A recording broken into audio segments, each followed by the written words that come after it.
The detective, a senior constable, had been standing at the kitchen sink of his Chatswood home shortly after 6 o'clock this evening when 2 shots were fired through the window. He was rushed to the Royal North Shore Hospital in a critical condition. On June 6, 1984, you were shot in your home? Yes. Can you tell me who that was? Chris Flannery was the person who shot me at my house that evening.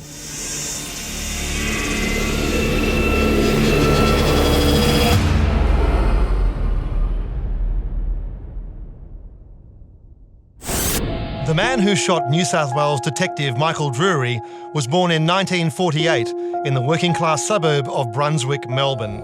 By age 14, he was regularly in trouble with the law. He was sent to Morning Star, a juvenile detention centre run by Franciscan monks who used corporal punishment to keep their charges in line.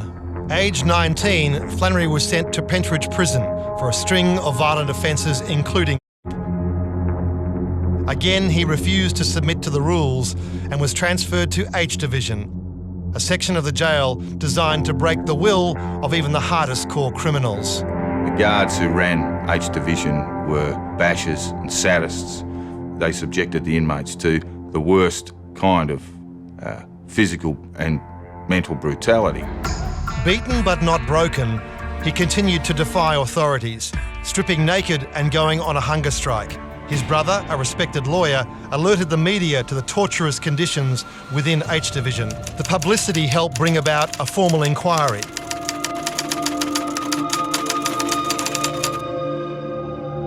After publication, little changed, but the most sadistic prison officers were retired. Years of systemic cruelty and abuse created the monster that defined Flannery's psyche. In 1972, Flannery was released 4 years early. Now free, Rent-a-Kill's most heinous crimes were yet to come. On bail for armed robbery in Victoria, he absconded to Perth, where he got his first and probably only regular job working in the men's department in David Jones. But it wasn't long before he returned to his old ways and robbed the place at gunpoint, injuring a guard in the process. He was eventually caught by police and sent to jail for another 3 years. To that point, Flannery had been a dismal failure as a crook. He pulled aside his old mate Alan Williams, and he told Williams, he said, look, I'm no good at this. I'm no good at crime. I think what I'm going to do is kill people for a living. And that's pretty much how Rent-a-Kill Incorporated started. It was a murder-for-hire business designed by Flannery because he was no good at anything else. His sales pitch was simple. For $50,000, he'd kill anyone. On February 1st, 1980, solicitor Roger Wilson disappeared. He dabbled in some business deals with the wrong sort of investors. When they didn't get their money, they put a contract out on him. And who better for the job than Rent-a-Kill? Brian Murphy got word that Wilson was a marked man and rang the homicide squad. I rang the homicide and they said, well, have you got a body? I said, no. I said, you've got to be joking. He said, no, I'm not actually. He says, but when you get a body, you ring us.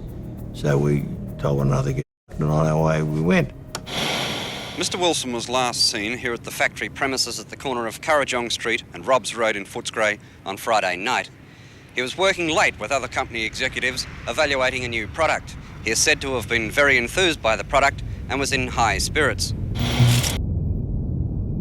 Flannery and an accomplice grabbed Roger Wilson as he left his business, pretended they were police officers. They handcuffed him, they put him in the back of the car, they drove him away to a remote location. While he was handcuffed, he sought to escape. He knew by that stage what was going to hit him. Flannery charged off after him, emptied the entire revolver into him, killed him and buried him. The media got wind that Flannery was the hitman and confronted him. You are obviously very much aware of rumours which linked you with certain incidents in Melbourne several months ago. Yes. It was being rumoured that you had been retained as a hitman. That's incredible. Just rubbish. You have heard these, though? Yes, sir. And what's your answer to that? It's just ridiculous. Totally untrue. Wilson's body was never found, but police believed they had enough evidence to prosecute. Their case rested on the testimony of Deborah Boundy. She'd overheard Flannery and her boyfriend, Kevin Williams, describing Wilson's murder in detail. Flannery wanted her gone, and he had just the man for the job. He liked to sit Sheila's down with a bag of pure. She would overdose with pure Chinese white. She killed herself. They just supplied the heroin for her, the pure for her, and sat there and watched her do it. Her death achieved its aim. Without a witness, the case collapsed and Flannery walked free from court. Minutes after walking free from court over the murder of Roger Wilson, Flannery was arrested and extradited to New South Wales to face another murder charge. A Sydney brothel owner turned up dead, and Flannery was the chief suspect. Flannery was acquitted of this murder, but remained in Sydney.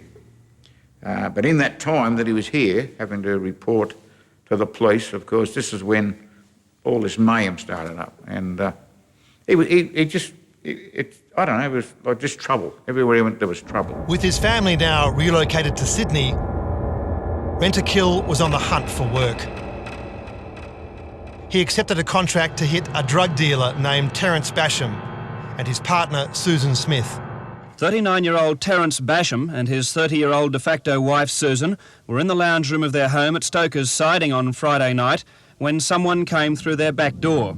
The intruder shot both at point-blank range through the head and body. Their 2-year-old daughter, Sarah, was left unharmed.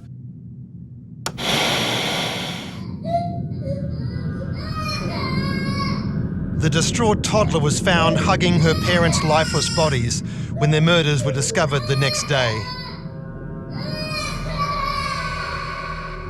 Sydney crime boss George Freeman saw a need to keep this cold-blooded killer on a tight leash and put him on the payroll. But even Freeman couldn't keep Rent-a-Kill under control. When Flannery attempted to murder a policeman, the shooting sent a shockwave through the underworld. Chris Flannery was the person who shot me at my house that evening. Rent-a-Kill had truly crossed a line, and his gangster mates knew something had to be done. Chris Flannery told a number of people if he was arrested for my shooting, he was going to roll over and tell the truth on everyone. And there were some significant organised crime figures that couldn't guarantee their own safety. And they were in the same camp as Chris Flannery. So in their mind, he had outlived his usefulness. Christopher Flannery's Sydney house was peppered with bullets. They smashed through windows, splintered aluminium cladding and shattered brickwork. But of the 30 shots fired, only 2 found their target. Bullets narrowly missed his wife and daughter, but Flannery suffered wounds to his hand and his ear.